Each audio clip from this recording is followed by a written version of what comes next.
like a Hellcat.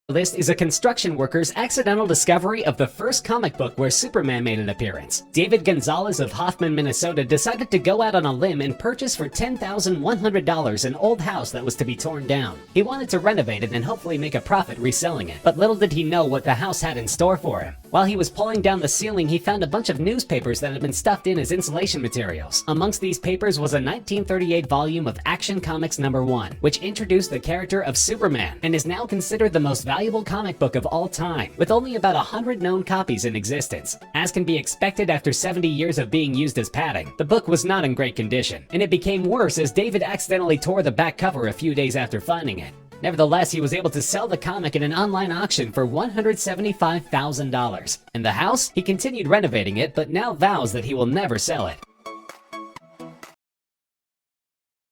We've all heard of a lucky penny, but can you imagine a single penny being worth a fortune? San Diego real estate agent Randy Lawrence suddenly found that he was the owner of a unique penny, minted in 1974 and made of aluminum, at a time when the rising costs of copper forced the United States Mint to start experimenting with other metals. Almost all of the aluminum cents that they minted were recalled and destroyed after it was found that they didn't work in vending machines and didn't appear on X-ray scanners. One of these coins, it appears, was given to Lawrence's father when he retired as deputy superintendent of the Denver Mint. After his death in 1980, it remained in a plastic sandwich bag together with his collection of about 300 other coins, until Lawrence suddenly discovered them and took them to a coin dealer in 2014. They were amazed when their research revealed how rare this one coin was, since there were only 2 other known examples of such coins, including one that was presented by the Mint to the Smithsonian Institution, and the penny was valued at anywhere between $250,000 and $2 million.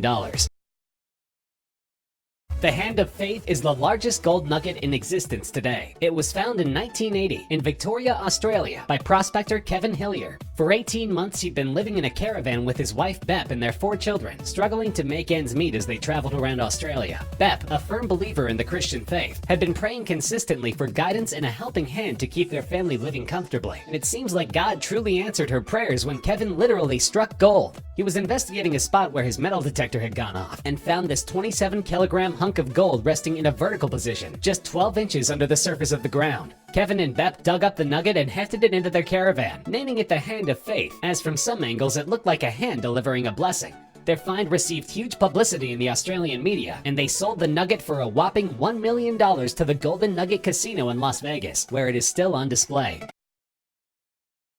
Here's a place that thousands of people visit every week hoping to get lucky. The Crater of Diamonds State Park in Arizona offers its visitors a unique experience, hunting for diamonds in the open fields. And if you're lucky enough to find a diamond, it's yours to keep. Over 32,000 diamonds have been found at the park since it opened in 1972. But since most of the diamonds found are small, there are only a few fortunate ones who have converted the now $10 entrance fee into a fortune. Most notable among those is W.W. Johnson of Amarillo, Texas, who was vacationing with his family in 1975 when he found a rough white diamond weighing over 16 carats. Christened the Amarillo Starlight, the diamond was cut into a 7.5 carat marquise shape and is estimated to be worth between $150,000 and $175,000. Don't give up hope though. In March 2017, 14-year-old Carl Langford hit the jackpot when he found a 7.5 carat dark brown diamond 30 minutes into his visit to the park. The incredible story of Bobby, who was an opal miner for over 40 years in Australia before he fell on hard times and decided to quit, selling all his mining equipment to a friend. All he had left with him was one last bucket of rocks, and for old time's sake he decided to look through them. As he was rubbing one of the grimy rocks clean of the dirt and cemented sand, he caught a flash of blue, green, and gold, and lo and behold, there it was, the jewel he had always been looking for. He spent the next 2 years chiseling away the rocky husk with a dental drill, and his effort brought to life a 306-carat gem-quality opal. He was so frightened that it would be stolen that he slept with it under his mattress for the next 12 years, not disclosing its existence to a single soul, considering himself the guardian of one of God's greatest creations. We're not sure what brought about a change in his mindset, because in 2013 the jewel was put on sale for a cool $3 million. We're not sure where the opal, or Bobby, is now. This is a real story of discovering buried treasure. It begins with Peter Watling, a resident of Suffolk in England, losing his hammer in a field he was working in. He asked his friend Eric Laws, an amateur metal detectorist, to help him find it. As Laws was searching through the field, he started finding some valuables: silver spoons, gold and silver coins, and even pieces of gold jewelry. He immediately notified the city council, who were the owners of the land, and they sent in an archaeological unit to excavate the place the next day. What they found was history, the largest hoard of Roman gold and silver ever found in the United Kingdom, dating back to the 4th century. The collection included over 200 gold and silver artifacts and over 15,000 gold and silver coins. The Hoxne hoard was taken over by the British Museum, but as per the law, the government had to reward the finder with money equivalent to its market value. So in 1993, the British Crown paid to Eric Lawes £1.73 million, equivalent to about $2.5 million, a sum which he decided to share equally with his friend Peter Watling, a huge reward indeed for losing just a hammer.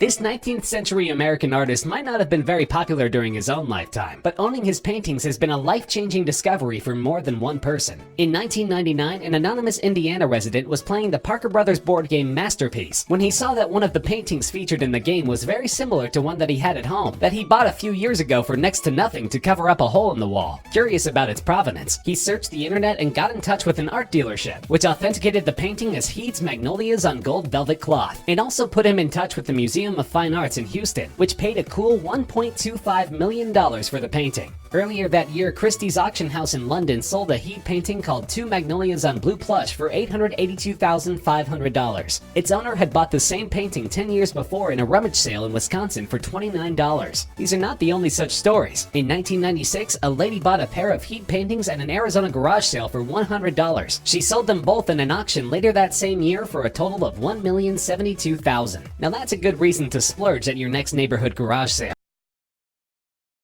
Treasure hoard that was found in the county of Staffordshire, England. For many years, Terry Herbert had been asking landowner Fred Johnson for permission to search his farmland with a metal detector, and an exasperated Fred finally agreed in July 2009. Over the next 5 days, Terry found 244 gold objects of different sizes on the freshly plowed field, and as required by law, he notified the authorities. Their excavation revealed the most important Anglo-Saxon treasure ever found in England, a collection of over 1,300 exquisitely carved gold, silver, and jeweled items, many of them designed for battlefield use. In total, there was about 5 kilograms of the purest gold and about 2.5 kilograms of silver. The treasure was valued at £3.285 million, which the Birmingham Museum raised through a public appeal so that it could acquire the hoard in its entirety. The law, though, had changed in 1996 to require the reward to be paid not just to the finder, but also to the owner of the land on which it was found. So Fred Johnson and Terry Herbert were each paid over £1.6 million, or $2.6 million for the Staffordshire hoard. A blessing, one would think, but it appears that it has been a curse on their friendship, because the pair have not spoken to each other since the treasure was found.